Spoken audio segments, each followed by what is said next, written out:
Hello, so this is an addendum video to the last video, which was number 19 on the color swapping.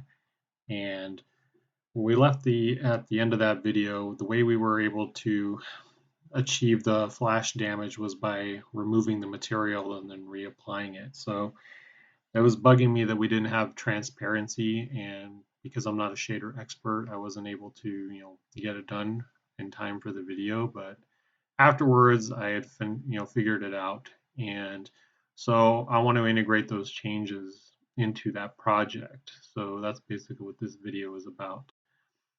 So we're going to move this out of the way. So if you followed along with that video, I'm going to basically integrate these changes, and they're going to get uploaded in the project in GitHub. But if you want to watch this video, then you can just follow along for that part. So in our shaders folder, we have the ColorSwap shader. So we're going to put that in. We're going to open that up first. If we go back over here, this is basically currently what happens with the transparency. I'm going to shrink this down a little bit first. Let's put it like there. And if we play this and we go to our player,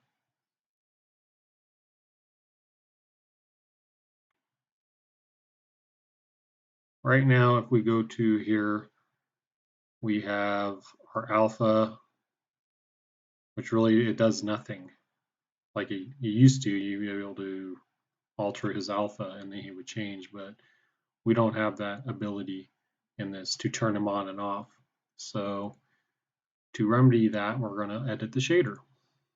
So in the shader, I'm going to just pull this up, and so I don't have to type it out. First thing you're going to do is you're going to add this, which is a new property. It's going to be a property called transparency.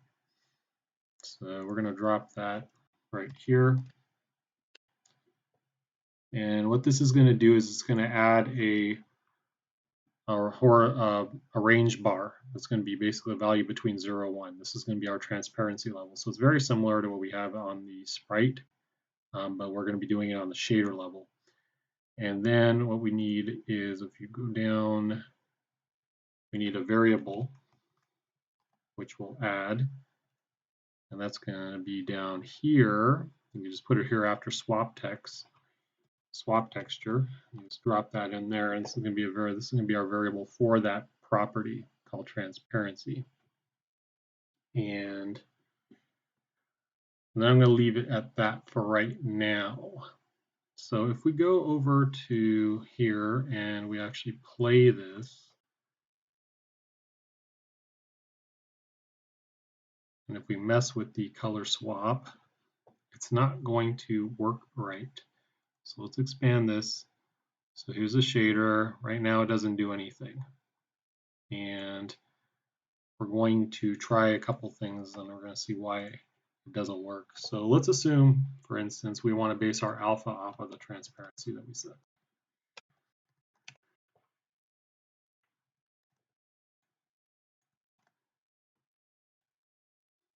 Let's save that, run it again.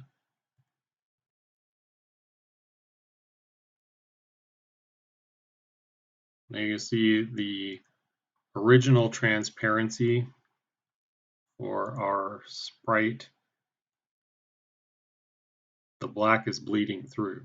So our transparency overall works. However, it's not the black bar, which is the transparency in the original sprite, is bleeding through. So that's not going to work. So what I ended up settling on was there are different. I tried this, I tried that, and what we're going to do is we're going to test the original alpha value, and if the alpha happens to be a transparent, then what we're going to do is we're going to use the original transparency for that pixel. Otherwise, we'll use our transparency from the property that we set. So little if else here, we're going to copy that. And then we're going to just replace this part here with these two lines, drop that in, and that actually remedies it. So that those original black pixels, or the original transparent areas in the original sprite, will be accounted in this if here. So then those will be handled with the original, but otherwise then we just apply everything else with the transparency that we set. So now you see the black has gone away. And if I mess with the transparency here, now he's transparent. So let me just come in here so we can zoom in on him. And, oops, go back to him. So now you can see that he does go transparent. So that's the solution to our ColorSwap shader, to add in true transparency. So like, okay, great. So now that we have that, so how do we do that with our flash damage? Well, I'm glad you asked.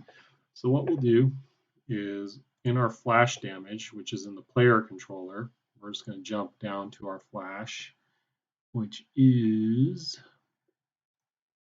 FlashAfterDamage here. So we come down here. So this is what we did in the last video.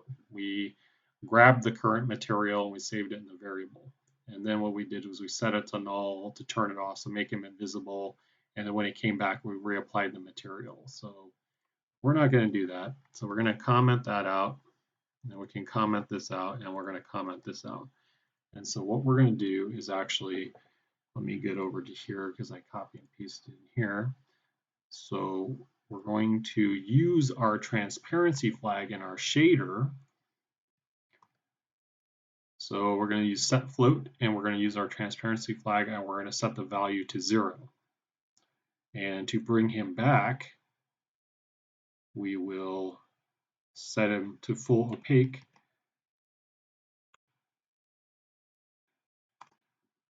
So then we use our transparency flag here, and instead of him being transparent, we make him completely solid.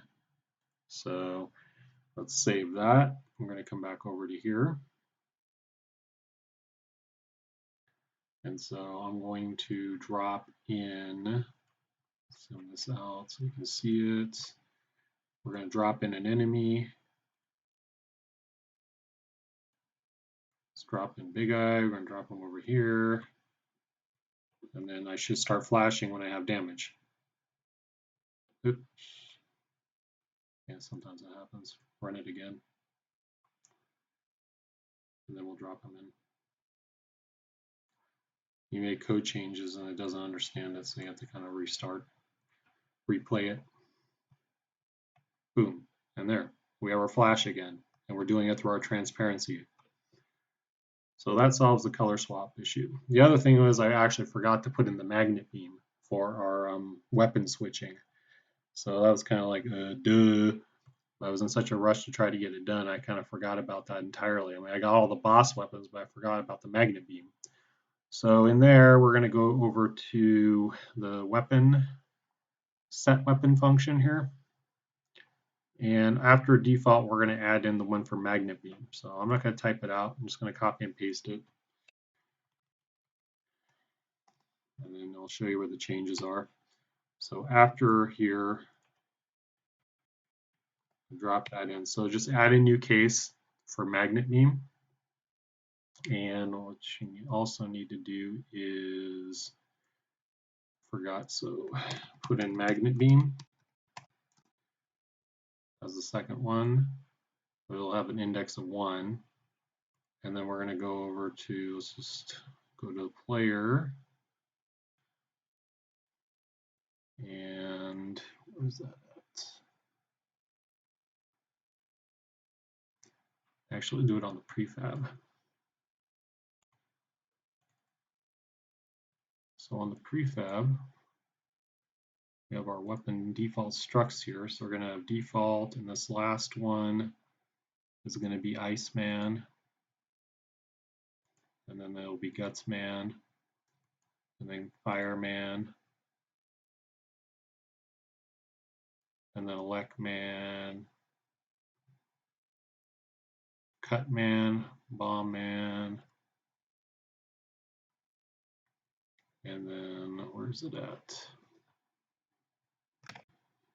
And back in the code, just put a break there because it's not going to show up until we fix that. So I kind of paused it there to figure out what's going on. So put a break there so that the error goes away. So now if we actually go back over to our prefab, So we have, let's see there, we need to change.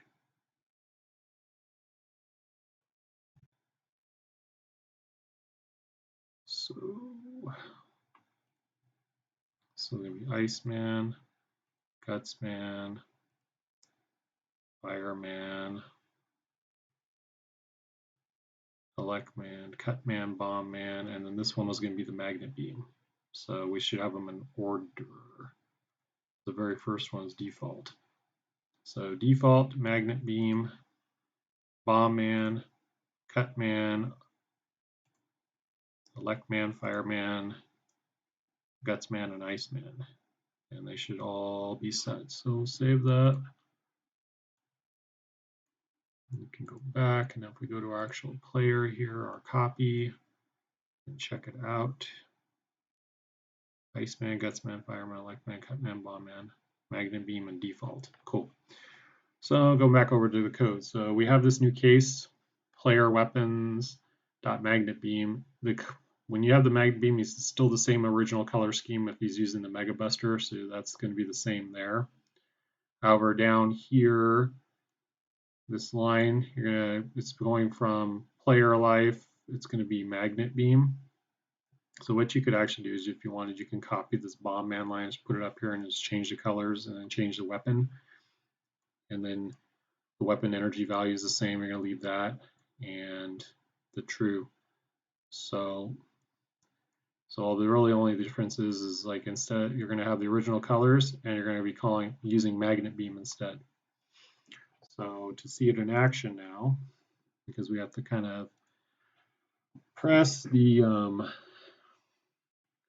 T for teleport to switch between them, and there it is. Oh, good. We got on the first try. So this is the MagnetBeam one. So he's the same original color scheme, and here's his MagnetBeam.